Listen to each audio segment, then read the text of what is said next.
to Game Online. I am Gray Morris and this is my offsider for the 2009-10 NTFL season, Andrew Aloia. We're here to talk about the NTFL competition, Andrew.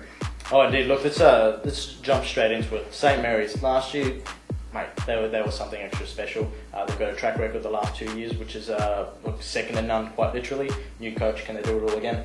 I think so. I think they've got a new coach, as you said, and so have the Tiwi Bombers, and of course it all starts this year on the Tiwi Islands, which will be very unusual. Yeah, absolutely. Well, you've got Brenton Toy going back to the Tiwi Islands, of course, where he coached last year, and Tiwi Bombers have got Carl Gunderson. Yeah, he lives over on the island, of course, with the Clontarf program. He's got all the young kids coming through, so it'll be a terrific game, and they're expecting about 2,000 or 3,000 fans. Absolutely. Look, there's a fair few changes this year. None more so than Wanderers. They've gone on a pretty big recruitment drive. Last year's surprise grand finalists.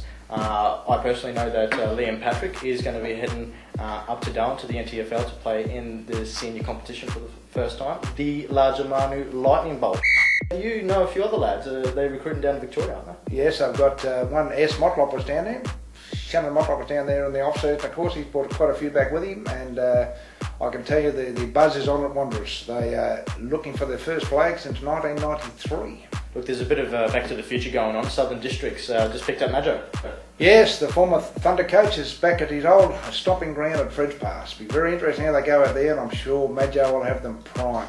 The old Berrima Lion Clubs, also Palmerston, have gone back to a former premiership winning coach as well. Yes, the great Russell Jeffrey back at Palmerston after about a 5-year absence, and it's all a buzz at Palmerston. They're already talking premierships. They've got Big Bad Birdo out there as well. Big pickup. The Nichols medalist has gone to greener pastures. He's got family links out there, and I'm sure he'll be very handy in the midfield for the Magpies. Well, moving on, Nightcliff, this is a side that hasn't changed their coaching structure from last year. Mark Motlop's still there. Can they do any better than what they have the last few years and underperformed? Well, I hope so, Andrew. They haven't won a flag since 1965. It's a long time. It's a very long time. In fact, if you do your maths, that's 45 years next March. Mate, you weren't even born back then, yeah? Well, I think. I was just born back in 1965. But I'm hoping for the Tiger fans that they can at least make the finals, because once you get there, you can do anything.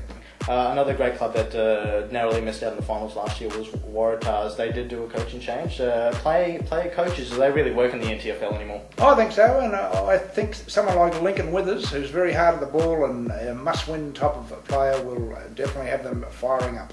Look, let's talk about the Buffalo Soldiers. Last year they really did have to soldier on, I call them, and I think they really are the best bottom place NTFL club ever. Come on, they've lost how many games by less than 15 points? Probably 3 or 4 games, I reckon they would have lost by less than 15 points. If they had gone the other way, of course, they would have been pushing for a finals berth. So let's hope Stephen Stokes, the coach out there, can get the Buffaloes stomping. Absolutely. Last year there was a few underappreciated clubs and probably a few underappreciated men. No, this isn't a rat. Rather, I'm talking about my favourite footballer, if I can get this thing straight, was, of course, the mullet. I don't know which way this is. I think that looks like one Samson Mungatobi.